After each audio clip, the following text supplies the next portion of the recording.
예. 예, 뭐 우리 그 장애인 전문 구강진료센터도 만드시느라고 수고하셨고 또 보조국센터도 만드시느라고 정말 수고 많이 하셨습니다. 그 첨부 자료 416페이지에 보면 그 장애인 활동 지원 416종이요. 예, 416페이지. 416페이지. 예. 예, 요게 이제 그 장애인 활동 지원법이 시행되면서 지금 그 책정된 예산 아닙니까, 그렇죠? 네. 예, 86억 얼마. 네. 예. 요게 지금 인원이 대상 인원이 지금 4,050명. 예. 예. 요게 기존에 활동 보조인 그 활동 보조 서비스를 받던 인원하고 예. 요 차이된 인원이 어떤 인원입니까? 지난해 우리가 활동 보조 서비스를 받던 인원이 2,872명인가 그렇거든요. 예.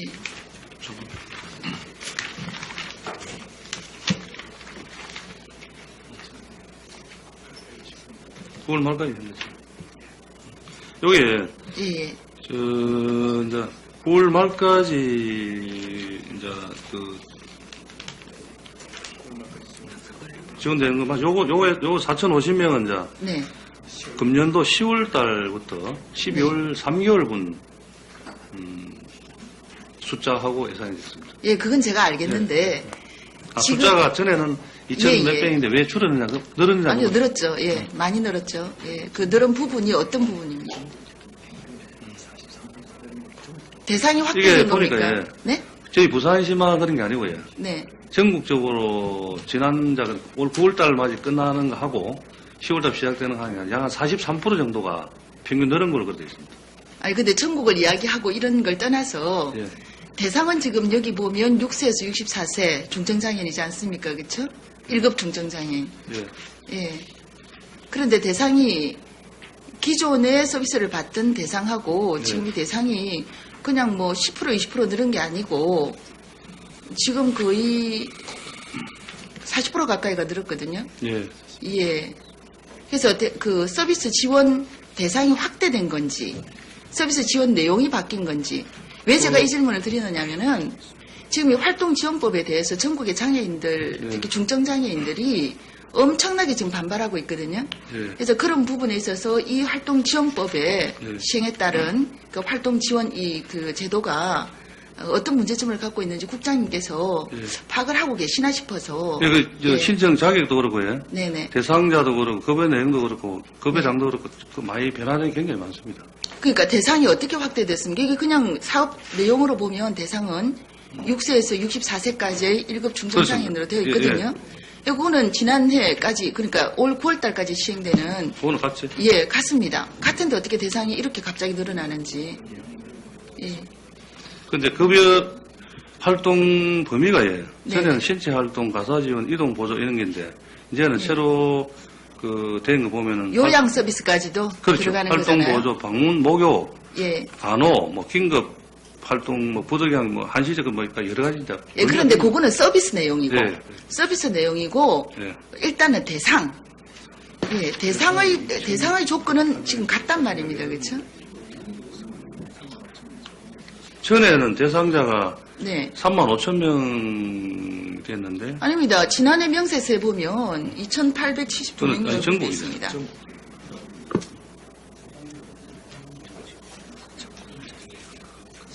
응?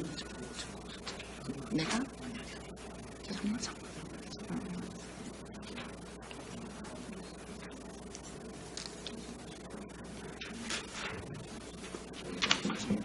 의원 저거를 예.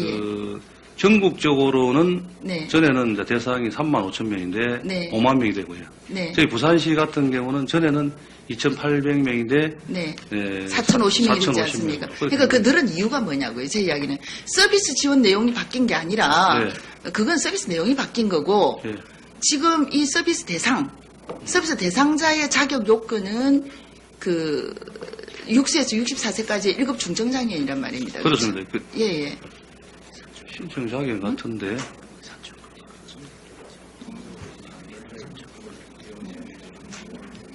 그러니까 대상의 범위가 확대됐습니까?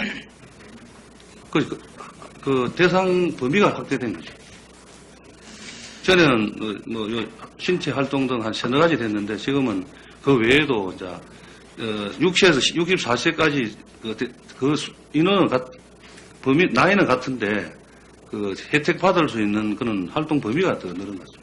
그게 아니고 서비스 내용이 지금 목욕도 못하고 이런 그 중증장애인들 64세 이하 중증장애인들은 이미 지금까지 그 바우처 사업, 예. 활동보조 지원 사업을 받고 있거든요. 단지 서비스 내용이 지금 그 어떤 외출이나 가사에 대한 활동 지원이 아니라 요양 서비스까지도 받을 수 있다라는 거지 지금 대상이 바뀐 건 아니란 말입니다. 그렇죠? 예.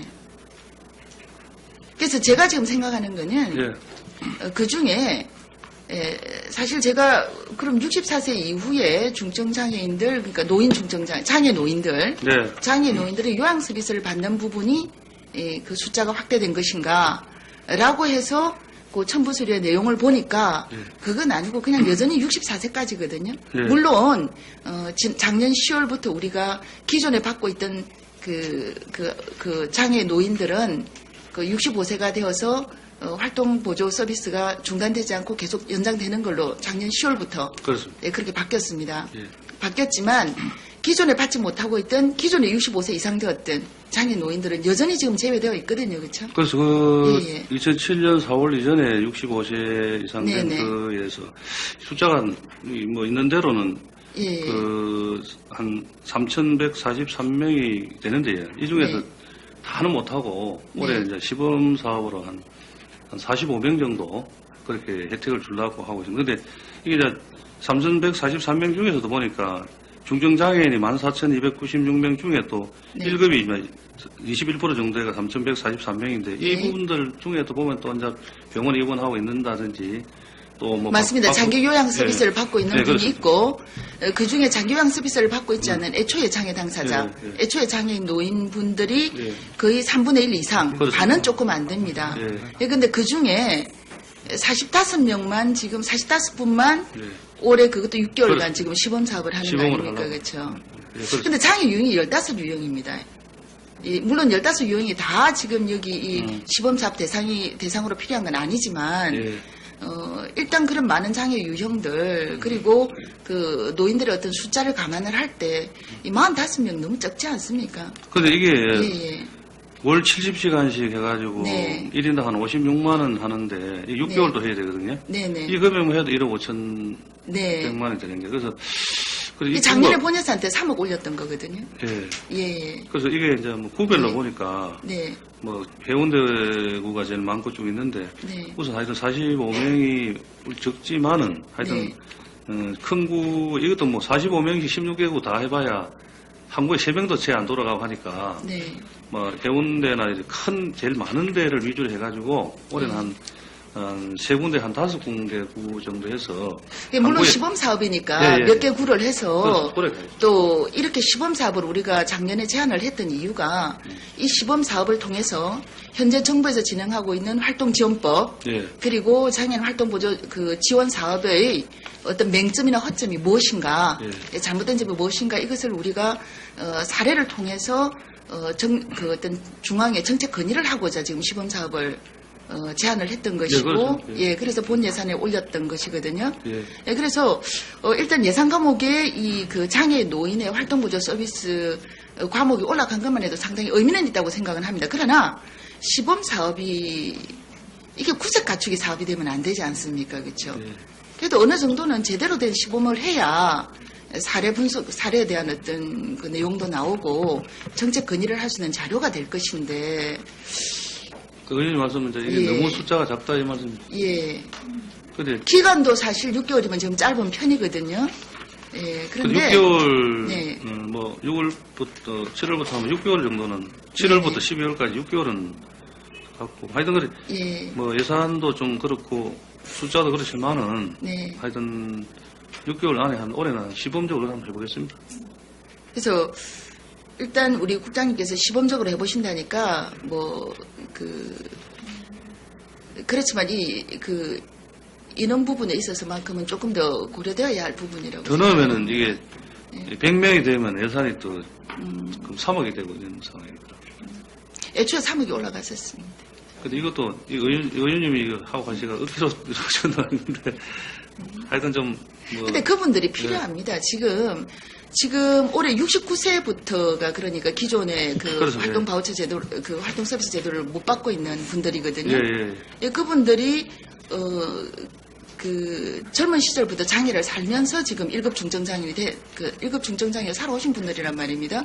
그리고 그런 분들 중에 대부분이 독거 노인이 많습니다. 맞습니다. 예. 독거 부부 장애인. 그렇죠. 독거고 부부 시각장애인도 중증장애인이고, 많고, 예, 또 특히 시각장애인이 많고, 예, 이런 부분들에 그분들 절대적으로 필요한 부분들이기 때문에 우리 부산이 반드시 이건 정책적으로 중앙하고 해서 이루어내야 될 부분이라고 생각을 하고, 그럼 우리의 의지를 보여주는 차원에서도 조금 적극적인 연산 편성이 필요하지 않나 그런 생각을 합니다. 그다음에 한 가지 이건 제가 한 가지 그 여쭤보는 건데. 우리 맞춤형 그 방문 건강관리 예. 제도 지원제도 있지 않습니까, 그렇죠? 요게 가정 간호사 파견하는 거죠, 보건소에서. 예. 요 가정 간호사 파견할 때 맞춤형이라고 되어 있는데 보건소에 그 가정 간호사 파견하는 사람 맞지 않습니까? 네. 맞죠? 예. 근데 맞춤형이라고 되어 있는데 그 방문 대상자의 건강 상태나 질병 상태나 뭐 이런 것들 그런 것들이 다 가만히 된 상태에서 간호사를 파견합니까?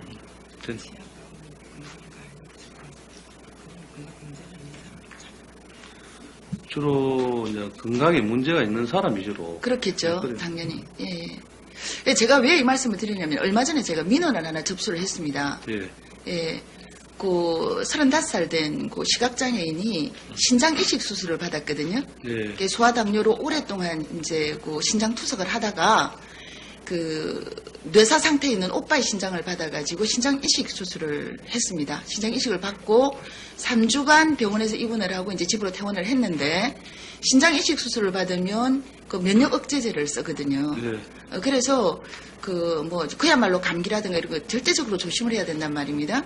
예, 그런데 이제 집으로 찾아온 간호사가 목소리가 이상해서 그 어디 아프냐고 물어봤더니 그 감기가 아주 심하게 들어가지고 이 간호사가 뭐 코 풀고 기침하고 뭐 말도 제대로 못하고 그런 상태 간호사가 왔다 그러거든요. 그래서 이 아가씨가 너무 겁이 나가지고 미안하지만 뭐 좀 정말 미안하지만 좀 나갔으면 좋겠다고 그렇게 이야기를 했다 그러거든요. 그러고는 저한테 전화가 온 게 적어도 자기가 신장 이식 수술을 했다라는 것 알고 있으면 이렇게 감기가 들어있는 환자를 보낼 수는 없지 않는가. 이 너무 형식적으로 이렇게 보내는 거 아닌가. 이런 민원이 들어왔었는데 오늘 사업 제목을 보니까 맞춤형입니다. 그렇죠? 누구한테 맞추는 건지. 예.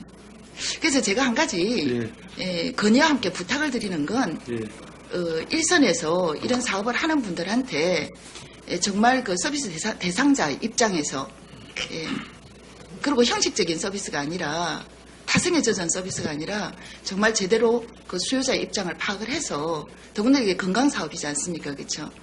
예, 그렇게 좀 성의 있는 서비스를 제공했으면 좋겠다. 의원님 말씀 저도 충분히 공감이 가고요. 제가 그 방문 간호사하고 여기 저 곰돌이 서포센터에 있는 그쪽에 몇 군 가봤거든요. 그래 가고 할 때는 사전에 거는 사항들, 뭐 수술한 사항들, 뭐 처음 컴퓨터 입력이 돼가지고 확인도 하고 그래 가고 했는데 그날은 어떻게 되니 뭐 그런 것도 앞으로 그런 것도 없도록. 그날 뭐 우연한 사고입니까? 아니고 뭐 감기 들어 있는데 이제 뭐 일을 또 열심히 하려고 하다 보니까 그런 게 있는데 그 행거를 파악을 못한 건지 또 자기가 또 의욕이 넘쳤는지 하여튼 그런 사례들 앞으로 없도록 하겠습니다. 예, 어쨌든 그런 부분 우리가 최선을 좀 다해주기를 부탁드립니다. 예, 수고 많으셨습니다. 예, 이경희 의원님 수고하셨습니다.